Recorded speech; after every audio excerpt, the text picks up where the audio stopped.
خاور گمن صاحب. بسم اللہ الرحمن الرحیم. بہت شکریہ. قائدین نے کافی اچھی باتیں کی. کیا ہونا چاہیے جرنلسٹ کی پروٹیکشن کے لیے, کس طرح کی قانون سازی ہونی چاہیے, اور ایک سیٹ آف ڈیمانڈز بھی وہ ہمارے سامنے ہے. اس کے اوپر بھی ایک جو قرارداد پیش کی جائے گی. میں نے یہ موقع غنیمت جانا, شکریہ بٹ صاحب کا, انہوں نے یہ موقع دیا کہ تھوڑا سا عرش شریف کے بارے میں بتایا جائے کہ عرش شریف تھا کیا. ویسے تو عرش شریف کے جنازے کا جو سائز تھا اس نے بتا دیا کہ عرش شریف کی کیا شخصیت تھی, کیا کریکٹر تھا, عرش شریف نے کس طرح کی صحافت کی. اس دن جب وہاں پہ ہم جنازے کے اندر موجود تھے تو بڑے دور دور سے لوگ آئے ہوئے تھے, تو وہ ایک دوسرے سے پوچھ رہے تھے کہ یار یہ عرش شریف صحافی تھا صرف, اس کے علاوہ کیا کرتا تھا, کہ یہ کیوں کر ممکن ہوا کہ ایک صحافی کے جنازے کے اوپر ہزاروں کی تعداد میں لوگ موجود تھے. وہاں پہ چند ایک لوگوں سے میری ملاقات ہوئی. ہمارے سابقہ کولیگ ڈان کے اندر میرے مبارک زیب کے احتشام الحق صاحب وہاں پہ ملے. انہوں نے فرمایا کہ ضیاء الحق کے جنازے کے موقع پر اسی جگہ کے اوپر موجود تھے. وہ کہہ رہے ہیں کہ میں آن اتھارٹی یہ آپ کو بتاتا ہوں کہ آج کا جنازہ جو ہے اس سے بڑا ہے, اور یہ کم از کم شہر اقتدار یہاں پہ راولپنڈی اور اسلام آباد کی تاریخ کے اندر کوئی ایسا جنازہ کم از کم انہوں نے کہا کہ میں نے نہیں دیکھا. وہ ظاہر ہے کئی دہائیوں سے جنرل کے اندر موجود ہیں. ارشد شریف ہمیشہ ہی ٹاپ پہ تھا.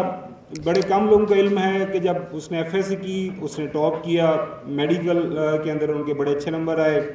ظاہر ہے اس وقت اس زمانے میں یہی ہوتا تھا کہ جی میڈیکل میں اچھے نمبر آ گئے ہیں تو آپ نے ڈاکٹر بننا ہے.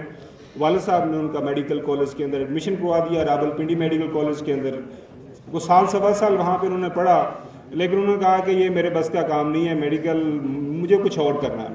وہ انہوں نے میڈیکل کالج کی اپنی سیٹ چھوڑی, واپس آئے, گریجویشن کی. اس کے بعد ابھی ذکر کیا قائد اعظم یونیورسٹی کا ذکر ہوا. اس زمانے میں جب بی اے کیا وہ بھی انہوں نے ٹاپ کیا پنجاب یونیورسٹی کے اندر. یہاں پہ ایم پی اے کا زمانہ آپ کو یاد ہے, اس وقت M P A public administration کا جو وہاں پہ ڈپارٹمنٹ کھلا قائد اعظم یونیورسٹی کا, وہاں پہ ایڈمیشن کا مطلب یہ ہوتا تھا کہ آپ کی جاب کنفرم ہے. ڈفرینٹ ملٹی نیشنل کمپنیز کی طرف سے لیٹرز آ جایا کرتے تھے. اچھا وہاں سے بھی فارغ ہوئے تو انہوں نے کہا جی میں نوکری بھی نہیں کریں.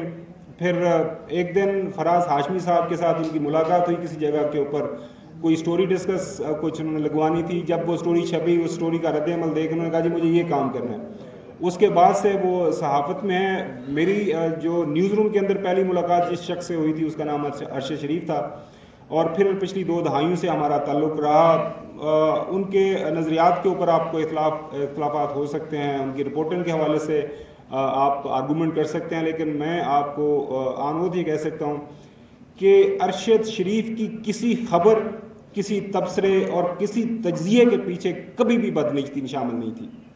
انہی الفاظ کے ساتھ میں اجازت دیتا ہوں, اور امید کرتا ہوں کہ پی ایف یو جے کوشش کرے گی کہ یہ جو انویسٹیگیشن ہو رہی ہے اس کے اندر ہماری کوئی صحافیوں کی کوئی نمائندگی ہو جائے.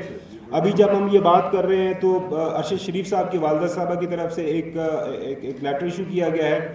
انہوں نے اپیل کی ہے چیف جسٹس آف پاکستان سے کہ کوئی ایسا ہائی پاورڈ کمیشن بنایا جائے جس کو سٹنگ جج کو سپریم کورٹ کا لیڈ کرے, اس کے اندر سول سوسائٹی کی نمائندگی ہو, اس کے اندر صحافیوں کی نمائندگی ہو, تاکہ جو بھی وہاں سے فائنڈنگز ملیں اس کے اوپر تمام لوگوں کو اعتبار ہو. بہت شکریہ, بڑی مہربانی. بہت شکریہ خاور گمن صاحب. بالکل آپ نے ٹھیک کہا کہ عرش شریف کا شاید پوری طرح تعارف لوگوں سے